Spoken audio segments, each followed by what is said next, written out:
শনিবার 14 মার্চ তুরস্কের আঙ্কারায় তুরস্কের পররাষ্ট্রমন্ত্রী হাকান ফিদানের সঙ্গে বৈঠক করেছেন বাংলাদেশের পররাষ্ট্রমন্ত্রী ডক্টর খলিলুর রহমান। বাংলাদেশের নবনির্বাচিত সরকার গঠনের পর দুই পররাষ্ট্রমন্ত্রীর মধ্যে এটিই প্রথম দ্বিপাক্ষিক বৈঠক।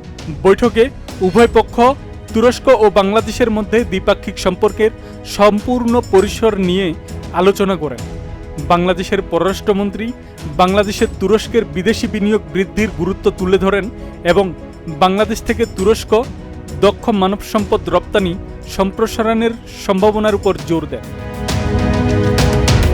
বৈঠকের পর দুই পররাষ্ট্রমন্ত্রী এক যৌথ সংবাদ সম্মেলন করেন, যেখানে তারা তুরস্ক ও বাংলাদেশের মধ্যে দীর্ঘস্থায়ী বন্ধুত্বপূর্ণ ও ভ্রাতৃত্বপূর্ণ সম্পর্ক আরও জোরদার করার প্রতিশ্রুতি পুনর্ব্যক্ত করেন। তারা পারস্পরিক স্বার্থ সংশ্লিষ্ট আঞ্চলিক ও আন্তর্জাতিক বিষয় নিয়েও মতবিনিময় করেছেন এবং গাজা সংক্রান্ত শান্তি প্রচেষ্টার সমর্থনে একসঙ্গে কাজ করার জন্য তাদের যৌথ প্রতিশ্রুতি ব্যক্ত করেছেন।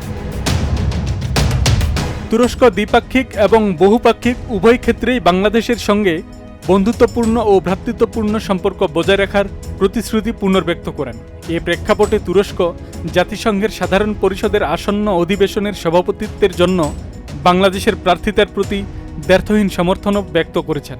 উভয় পক্ষই আশাবাদ ব্যক্ত করেছেন যে বৈঠকের ফলাফল আগামী বছরগুলিতে তুরস্ক এবং বাংলাদেশের মধ্যে সহযোগিতা আরও জোরদার এবং কৌশলগত অংশীদারিত্ব গভীর করতে অবদান রাখবে। আব্দুস সালাম, প্রজন্ম 24।